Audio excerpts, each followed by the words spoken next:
that true son of Africa.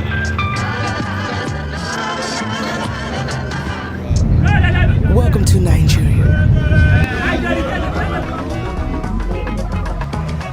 You go get PhD for driving for Lagos, yeah?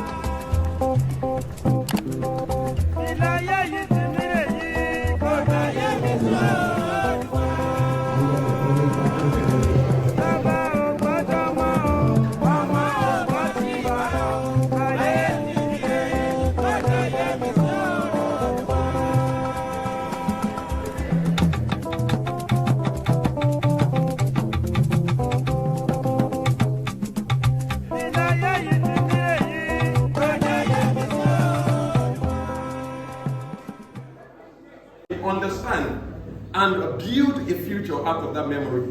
And that was why, and it came because I was documenting the president, and after a while I realized that it was as if I was carrying the matter on my head more than the real issue in itself.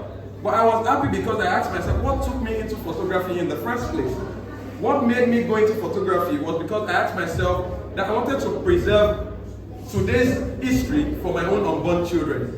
That was maybe like 10 years ago or 15 years ago. So when I got the opportunity to photograph the president, I saw myself not as a political figure.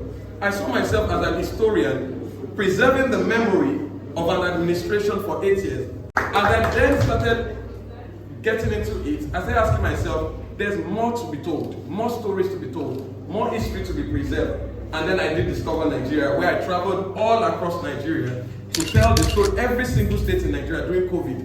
And I told the story of Nigeria, and it came up into a book called Discover Nigeria. And then it went ahead to get into the Guinness World Record for producing the biggest photo book in the world. And I realized that most of my kids didn't know the history. And I also realized that there are certain histories that I was taught in school, that as I was growing up, I get to discover that those histories were not true. So that changed my interest. I started documenting Nigerian history. When I started it, my focus was to do photography. I wanted to do just photography. And presently, as I talk, I have more than 47,000 photographs telling Nigerian story. But I've moved beyond photograph. I started looking at items, artifacts that can tell the story, not just artworks and cultural things. Little things that probably will not matter to people. For example, why would somebody be collecting bottles? The first time I saw a photograph of the first Schweppes bottle in Nigeria, I told myself, I said, I didn't drink this. I didn't know about it. So if I don't know it, and I didn't take it, what will happen to my children?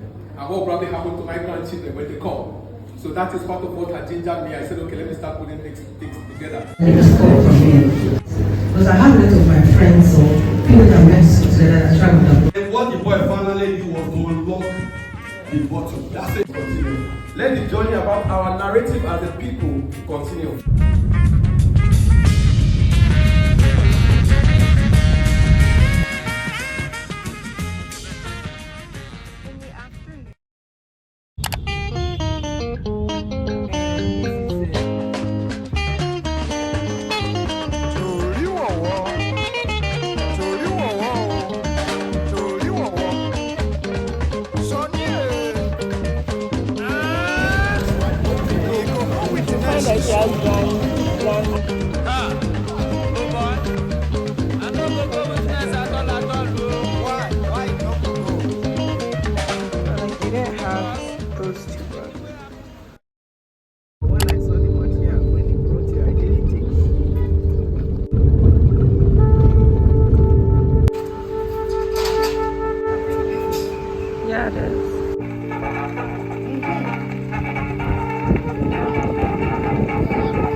can scan their number for delivery.